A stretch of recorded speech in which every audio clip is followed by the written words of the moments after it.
A great pleasure to be here, and I must thank His Excellency the Governor for very kindly hosting me to and welcoming me to Nasarawa State, and also for conceding to the arm twisting of my dear friend Mr.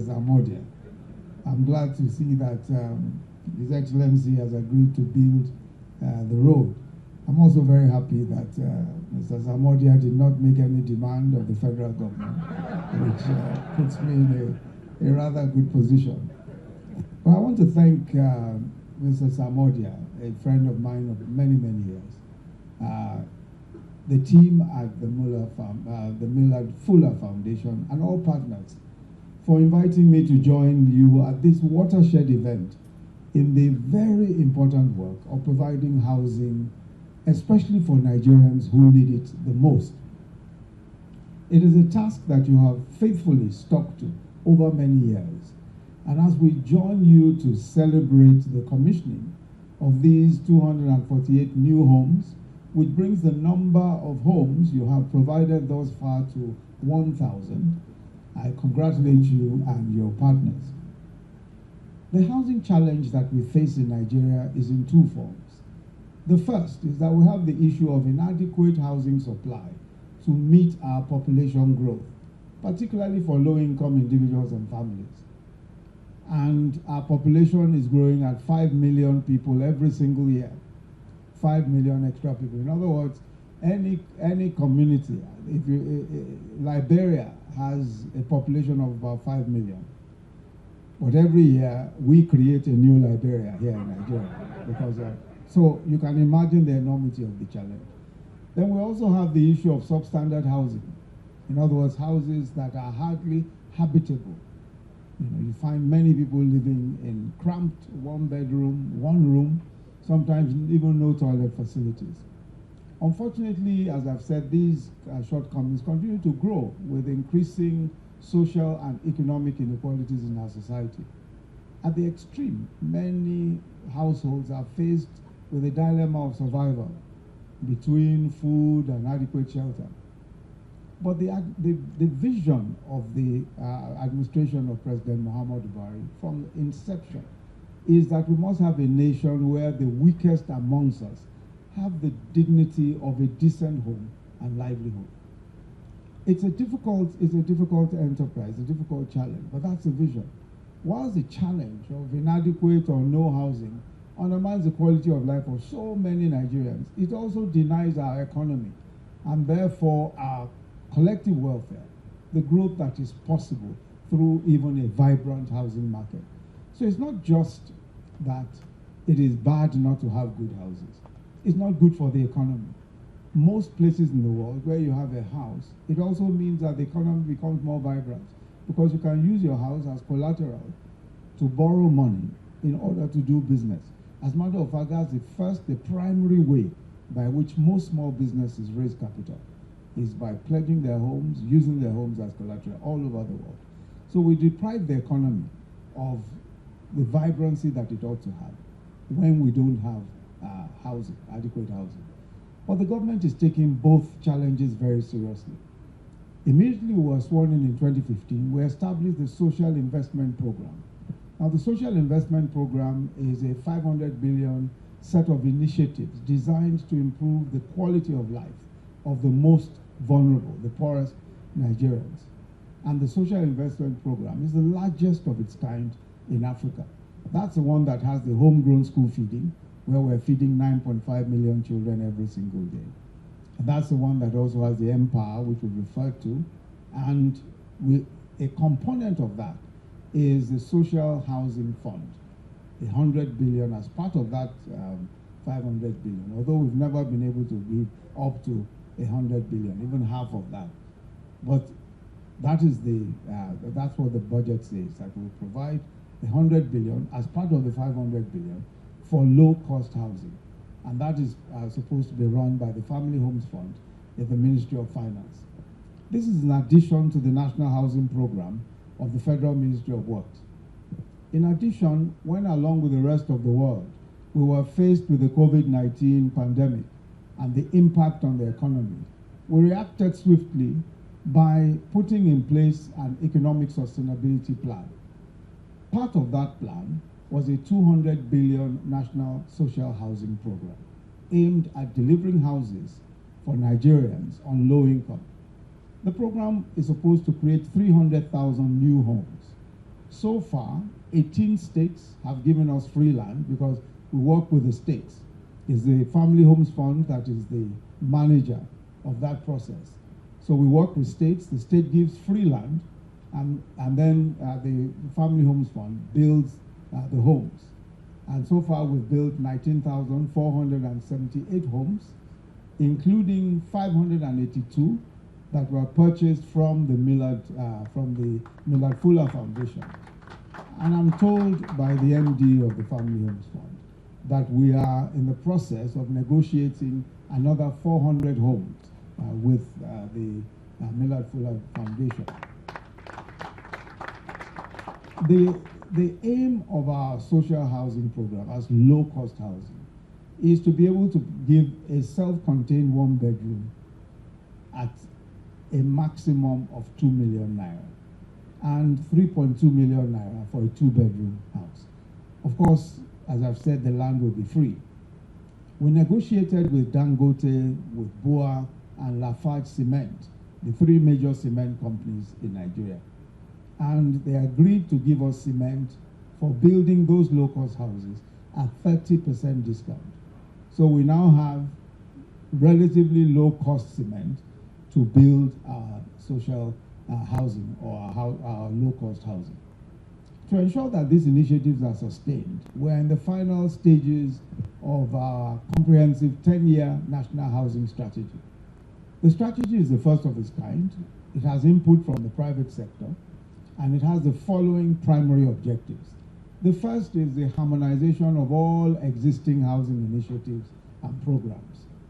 And this is a point which Mr. Odia made, that there are so many housing initiatives all over the country. So what we're hoping to do is to catalog what we are doing so that we know all of the different housing initiatives, the public housing initiatives, both federal and state. The second, B, is reducing housing construction cost.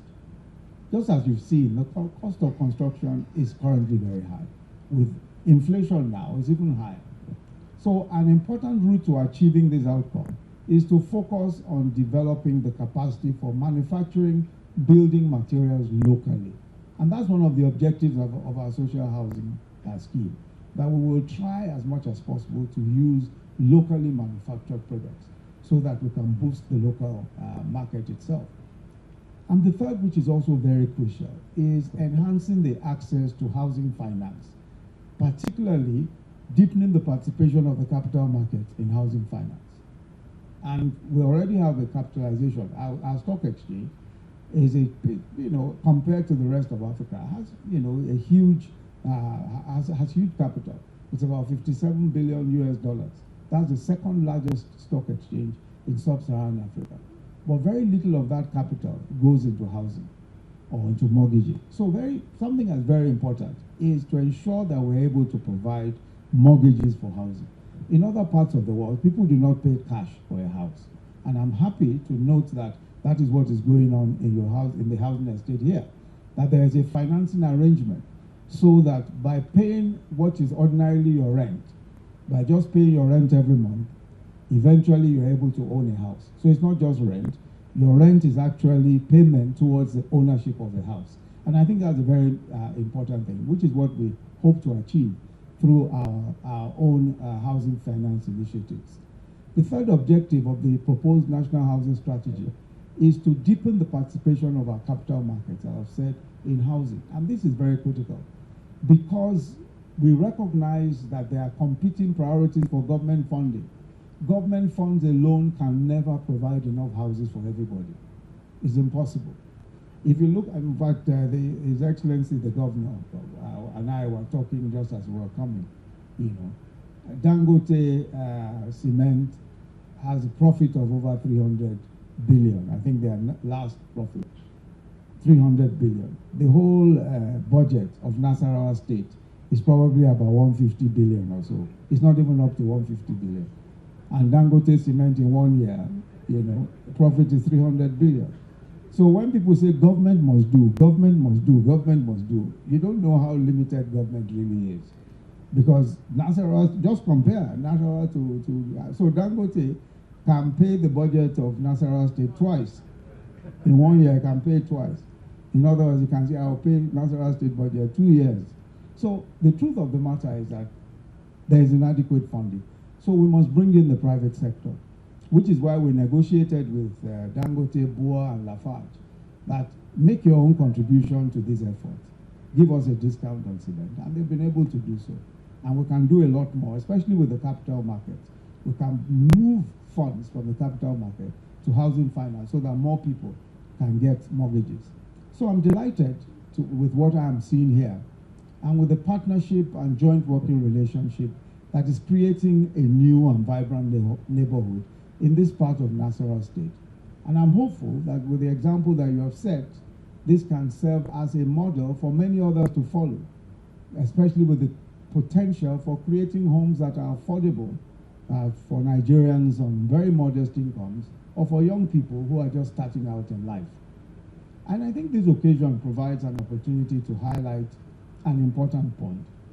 The first is that we are celebrating the 1,000th home built today by the Millard Fuller Foundation, the Nigerian affiliate of the Fuller Center for Housing. This is a faith-driven organization providing affordable housing for all people in need, all people, whatever their faith may be, whatever their religion may be, even those who do not believe in God will be provided housing under this scheme. That is the vision of the founders of the Millard Fuller Foundation. So the foundation was established, I'm told, by a remarkable couple, Millard and Jenny Fuller, who chose to commit their wealth, the very wealthy people, to improving the housing conditions of people who are on low income as a practical expression of their faith. And I think this points to a real opportunity for us here in Nigeria, an opportunity for civil society, for faith-based organization, for churches, for mosques, for places of worship, and for religion generally, that we can do things that will impact the lives of people. That all of us, whether you are Muslim or Christian, your wealth, your personal wealth, can contribute towards the improving the lives and livelihoods of other people. The injunction to love and care for each other is central to practically all faiths. There is no faith that does not preach that you must love your neighbor and help your neighbor. I'm sure one of the important reasons that we're here today is because this couple, Millard and Jenny Fuller, lived out their faith. They made a practical demonstration of their faith. And I think we also, all of us, whether you're Muslim, Christian, or any other faith, we must demonstrate in practical terms our faith. So there's potential for joining the National Social Housing Program, particularly providing homes alongside government within an organized framework, which is what the Millard Fuller Foundation has done with our Family Homes Fund. They've joined in order to be able to partner with government to provide some of these schemes alongside what they themselves are doing. I think there's also a lesson in resilience to learn from the project. I know how persistent Mr. Odia and his team have been to get to this point. It's been many years, and he's discussed this with me so many times, so many challenges. Well, here we are today celebrating the 1,000th home. Only 4 years ago, this would have been considered impossible. But then we are now seeing, with partnerships, with hard work, with resilience, that is indeed possible to build 1,000 homes by private effort, by mainly private effort, and to make sure that those homes are homes that people can live in and give testimonies about, as we've heard the two who have given testimonies today.